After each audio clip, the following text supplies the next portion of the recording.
What's going on again, everyone? Joe and Mike back again, buildassetsonline.com, coming at you with a question. How much money do you need to start a high ticket dropshipping store, Mike? How much? Fifteen Honestly, people. thousand dollars to buy the done for you package. Yeah, you need $25,000 to buy the best done for you package online, have it all set up for you, and you can earn passive income for life.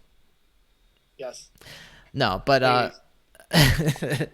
no, but for real, people ask us this all the time, and I usually say the safe answer that we give is around $5,000. Would you agree with that? Yep. So with $5,000, I mean you have plenty of money for the stuff that doesn't cost a lot.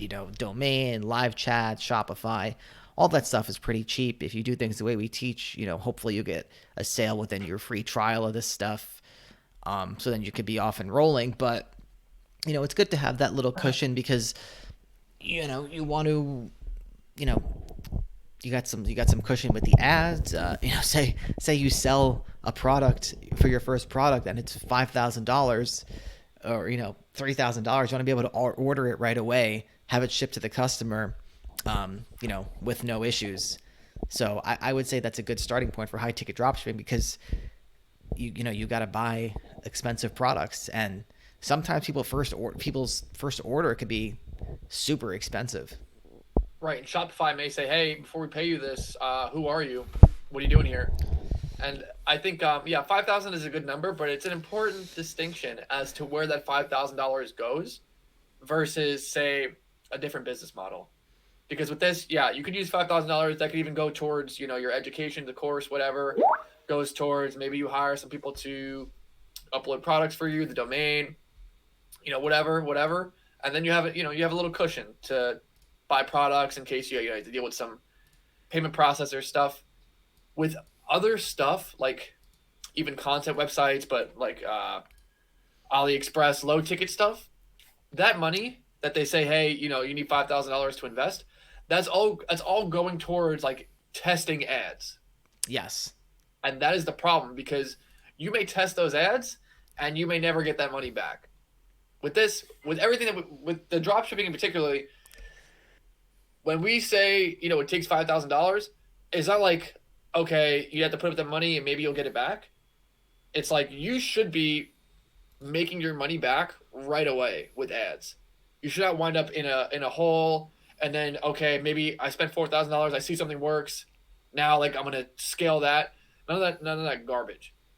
Yeah. I mean, to be clear, it does happen. People do mess up, but it usually is not so much because the ads aren't working or something like that. It's usually, I hate to say it, but mismanagement on their part where, and we could talk about this Correct. we could talk about this in another episode, but they don't know how much they're spending on ads. Number one, they're just not paying attention.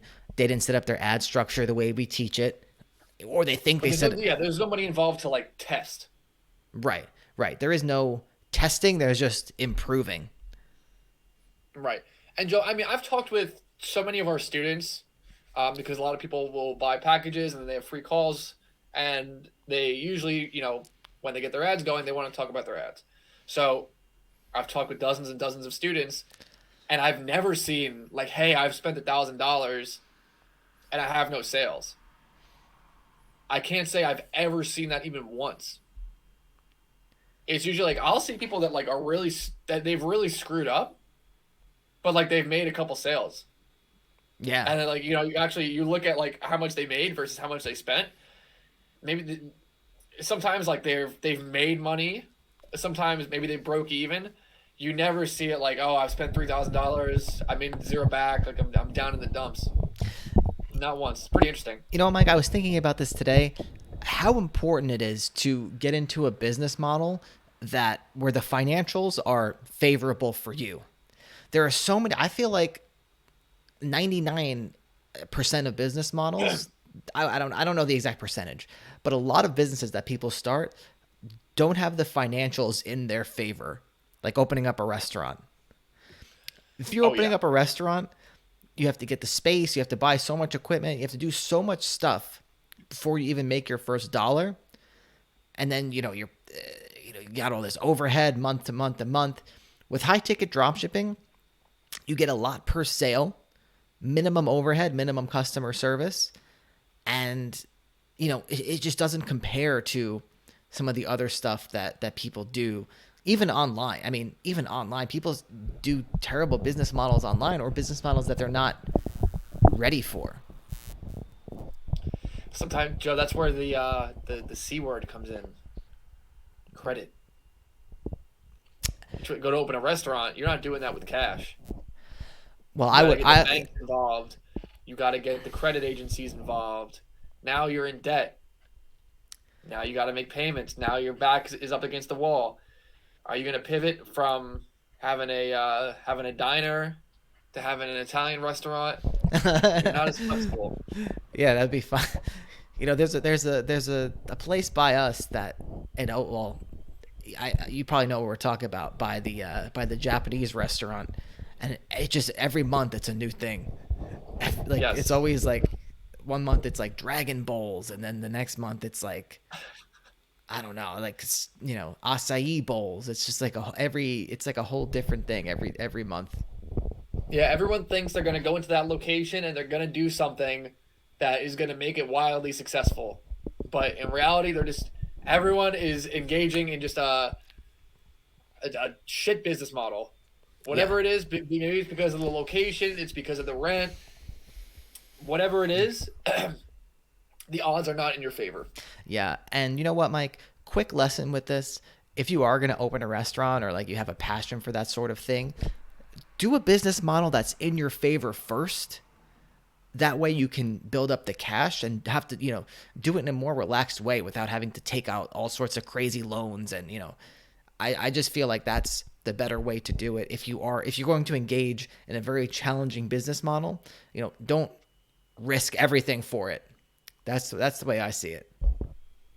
Yeah, I mean, some really successful companies, they kind of fail their way to success, or not fail, but they're not making money on the way to success. Like, you have these startups that are basically all they do is they get people to give them money, and then they just spend the money until, like, hopefully one day they make a lot of money. Yeah, I feel like, and I think, Mike, I would love to do. We should maybe do another episode, with one of our cousins that's in this sphere, because yeah, we've become more exposed to these types of startups lately, and I think a lot of them fail. Like a lot of them fail, or are going to fail. In my opinion, I think a lot of companies that are on the up and ups without making money are in this shell game of like trying to get bought out later without being profitable first, and taking it easy. yeah. I wonder how many like Shark Tank people actually wind up being in business 5 years later. Very, very few. Kevin O'Leary talks about that all the time. I think it's like less than 10% of the deals he makes are successful. Holy cow! And that's just of the deals he makes. So they are. Sorry, my phone is ringing. Those people are actually kind of winning the game. Like, they're pitching their business, and they're getting a deal. Not everyone even gets deals. Majority Yeah, of people probably don't. yeah. So what is their fate? I don't know, Mike. These And we people they put their whole lives. They remortgage their house. They get loans from family members just to make their stupid elf on a shelf. I think that one actually does kind of well, but I don't I know. know that's why I know it, but No, you get what I'm saying. but no, I get exactly what you're saying. So, how much money do you need to start a high ticket dropshipping store? I would say a very fair and modest amount. And you know what? We started with around $2,000, and we never ran into the wall. It just went up and up and up from there. And we could talk about in a future episode how, as you get into doing more sales, it becomes more and more complicated, and you can more easily lose track of things, especially you know if you're not keeping track of things from the beginning. And yeah, that's really how you mess up and lose money, is if you're not keeping track of things properly. And we'll talk about that later. Right. And if you don't have $2,000, you don't have $5,000, then do something in the real world. Do No, Uber, do Instacart. You know, yeah. Or put, I don't mean, start a business. no, but again, there are so many online businesses you could do for little to no money that we talk about in the past, you could do freelance writing. You could publish. I mean, Sure. publish crossword puzzles on Amazon Kindle paperback. There's so many things you could do like that to where you could get the ball rolling, get your $5,000, and then Right. If you want to grind it out, though, I think if you want the quickest way to just make a couple $1,000 and then like start doing drop shipping, yeah, then just like do a regular job. you're right. You know what? That's probably the better path because it helps to have a little bit of money to start out. You don't want to just be publishing crossword puzzles on Kindle. It'll take you like 3 years to get the $5,000. Yeah. But anyway, that's it. BuildAssetsOnline.com/playbook, and we'll see you in the next one. Take it easy.